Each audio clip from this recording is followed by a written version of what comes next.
যখন সাধনদা বেঁচে ছিল একটা পারিবারিক সম্পর্ক, একসঙ্গে রাজনৈতিক দলও করেছেন। আজকে আপনি জয়লাভ করেছেন, প্রার্থীর উদ্দেশ্যে আপনি কিছু বলবেন? না না না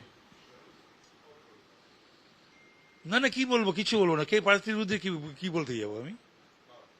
রাজনীতির জায়গায়, কোনো ব্যক্তিগত বা পারিবারিক সম্পর্ক সেটা সেই জায়গায়, রাজনীতির সঙ্গে সেটার কোনো সম্পর্ক নেই।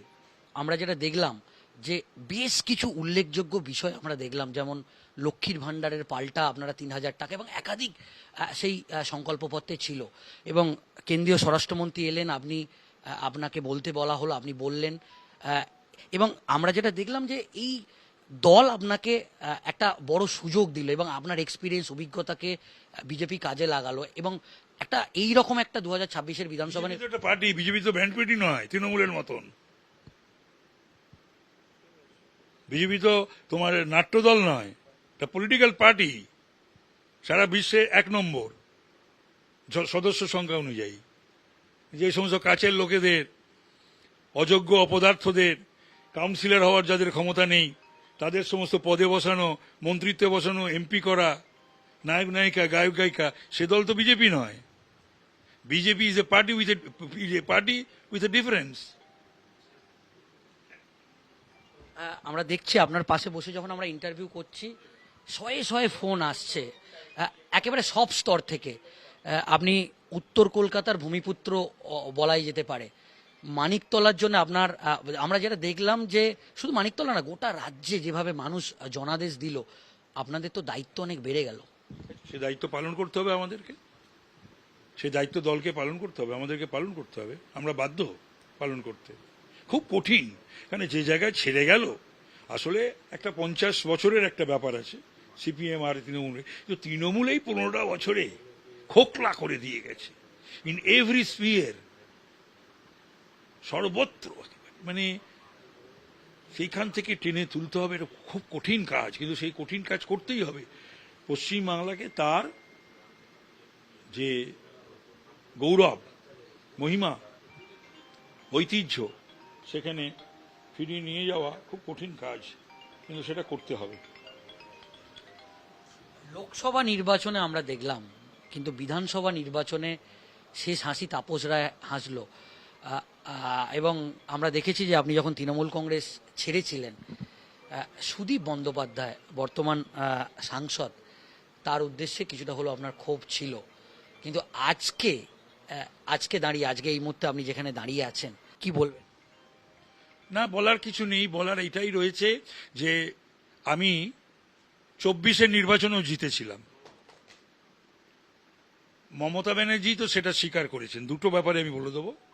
মমতা ব্যানার্জি 9 তারিখে যখন সমস্ত ওদের বিজয়ী প্রার্থীদের ডাকলো, তখন ডেকে ওই মিটিংয়ে বলেছিলেন, এবার বেরিয়েছিল, অনেক নিউজ চ্যানেলও দেখিয়েছিল আর কাগজও, যে আমি না নামলে নর্থ ক্যালকাটাটা হাতের বাইরে চলে গেছিল।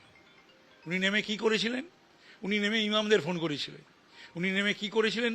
উনি নেমে গুন্ডাদের ফোন করেছিলেন। উনি নেমে কি করেছিলেন? বারবার সিপিকে ফোন করেছিলেন, মিনিত গোয়েল।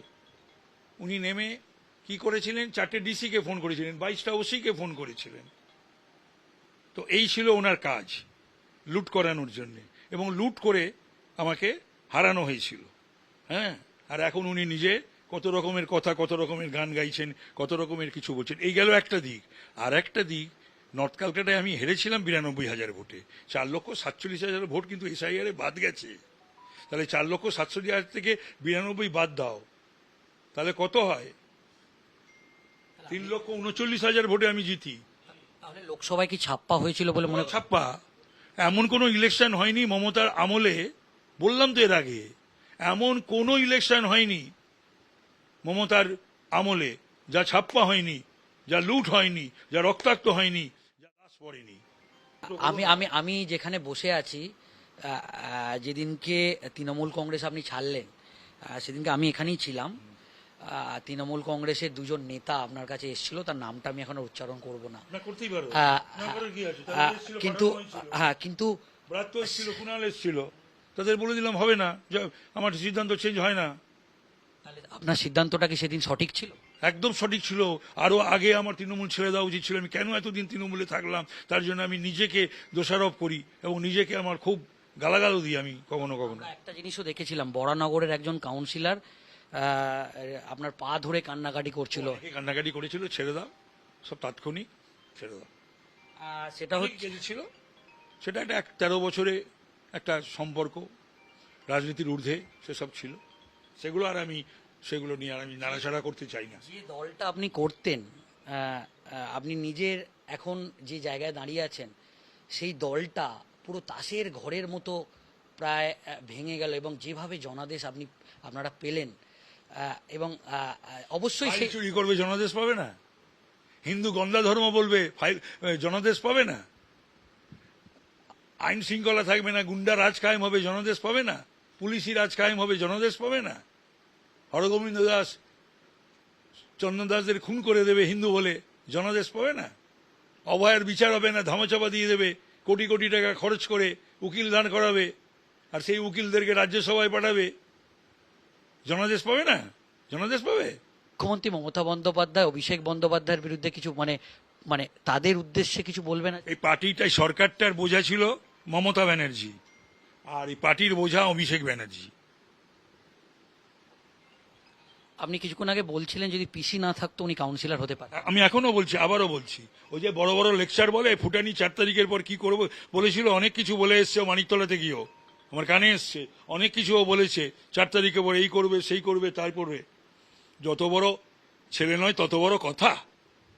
ওর কি যোগ্যতা আছে? পিসি যদি ইয়েতে না থাকতো, চিফ মিনিস্টার, আর কাউন্সিলর হতে পারতো নিজের যোগ্যতায়। একেবারে শেষ প্রশ্ন করব, এটাই আমার শেষ প্রশ্ন। আমরা দেখেছি তৃণমূল কংগ্রেসে 7,11,000 ভোটে যেতে। ও গান্ধীজি না নেতাজি? আজকে গান্ধীজি নেতাজিও যদি বেঁচে থাকতেন, তাদের শ্রদ্ধা জানিয়ে বলছি, তারাও 7,11,000 ভোটে জিততো না। তাহলে ভোটটা কি হয় ডায়মন্ড হারবারে? ফলটা দেখেই তো এবারও বোঝা গেল, কাউন্টার ম্যান্ডেট হলো। সেই 7,11,000 ভোটে যেত না বলি এত বিরোধিতা, এত বড় বড় কথা। দেখবো 29 সালে ভোটে দাঁড়াই কিনা, আর দাঁড়ালে কত ভোটে যেতে। একেবারে শেষ প্রশ্ন করবো আজ তাক বাংলার পক্ষ থেকে।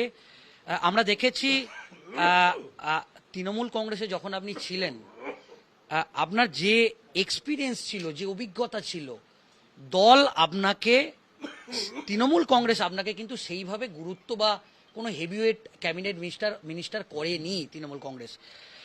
ইতিমধ্যেই এ রাজ্যের একজন বিজেপির কেন্দ্রীয় পর্যবেক্ষক, খুব অত্যন্ত গুরুত্বপূর্ণ মুখ, যার নেতৃত্বে বিজেপি এ রাজ্যে সরকারে এসেছে, ইতিমধ্যেই তিনি একেবারে আজ তাক বাংলাকে তিনি বলেছেন, তাপস রায়ের মতো এক্সপিরিয়েন্স অভিজ্ঞ নেতাকে